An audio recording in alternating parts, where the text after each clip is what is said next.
Hello बच्चों, चलिए प्रश्न पढ़ते हैं। देखिए बच्चों, प्रश्न में बोला गया है कि यदि किसी वस्तु के सभी कण XY तल में हो तो क्या उस वस्तु का द्रव्यमान केंद्र XY के बाहर हो सकता है। तो आइए बच्चों, प्रश्न के लिए सर्वप्रथम मुख्य अवधारणा की चर्चा करते हैं। मुख्य अवधारणा तो देखिए बच्चों, यहाँ से जो देखा जाएगा वो किसी भी द्रव्यमान केंद्र के निर्देशांक निकालने का जो सूत्र होता है उनको देखा जाएगा। तो इससे पहले बच्चों यहाँ पर एक चित्र के माध्यम से समझते बच्चों, ये x और ये y है और इस दिशा में बच्चों जो है वो z है। तो बच्चों यहाँ पर दो द्रव्यमान रखे हैं बच्चों, ये एक m2 द्रव्यमान है, ये एक m1 द्रव्यमान है। इसके निर्देशांक के बच्चों x1, y1, z1 है। इसी प्रकार से इसके निर्देशांक के x2, y2, z2 है। तो बच्चों जो इनका द्रव्यमान केंद्र होगा उनको मिलाने वाली रेखा के अनुदिश यहाँ पर होगा। तो जो इसके निर्देशांक होंगे बच्चों वो होंगे XCM, YCOM, ZCOM।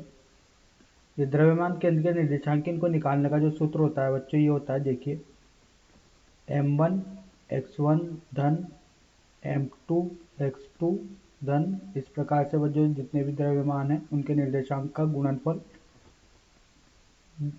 बटा M1 धन M2 और कुल द्रव्यमान का योग। इसी प्रकार से बच्चों y का निकालने के लिए होता है M1 y1 धन M2 y2 धन एंड सो ऑन बटे कुल द्रव्यमानों का योग।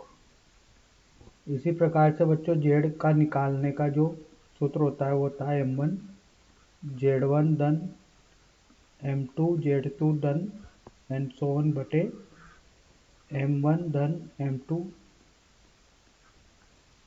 तो आइए बच्चों इस मुख्य उदाहरण के आधार पर प्रश्न को हल करते हैं। देखिए बच्चों, यहाँ पर बोला गया है कि कोई द्रव्यमान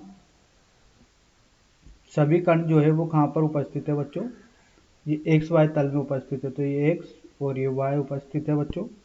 तो देखिए बच्चों, यहाँ पर एक द्रव्यमान लेते हैं M1, इसके निर्देशांक के बच्चों x1, y1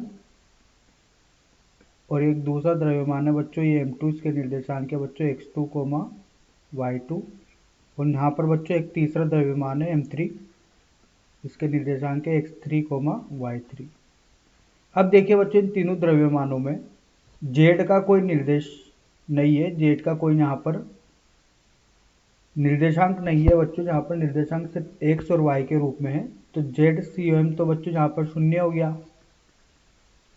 क्या बच्चों XCM और YCM मतलब द्रव्यमान केंद्र का x निर्देशांक और y निर्देशांक शून्य हो गया क्या? तो बच्चों x और y निर्देशांक शून्य नहीं होगा, क्योंकि यहाँ पर x और y के निर्देशांक उपस्थित है बच्चों इन द्रव्यमानों के लिए, लेकिन z के निर्देशांक बच्चों है ही नहीं। तो z के जो द्रव्यमान केंद्र का निर्देशांक होगा बच्चों वो भी क्या होगा, शून्य होगा, या उसकी यहाँ पर कोई स्थिति जो है वो उपस्थिति दर्ज नहीं होगी।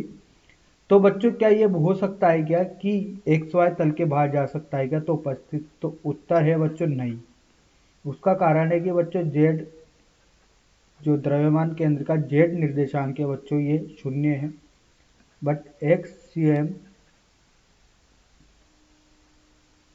इज नॉट शून्य और YCM भी शून्य नहीं है। इनके कुछ ना कुछ मान हो गए, क्योंकि बच्चों इसके निर्देशांक उपस्थित है,